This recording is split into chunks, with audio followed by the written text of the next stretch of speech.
Tervetuloa tänne Team Kinnusen eräkeittiöön.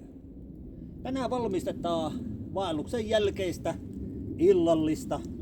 Nythän jo ruoka maistuu tässä kohtaa.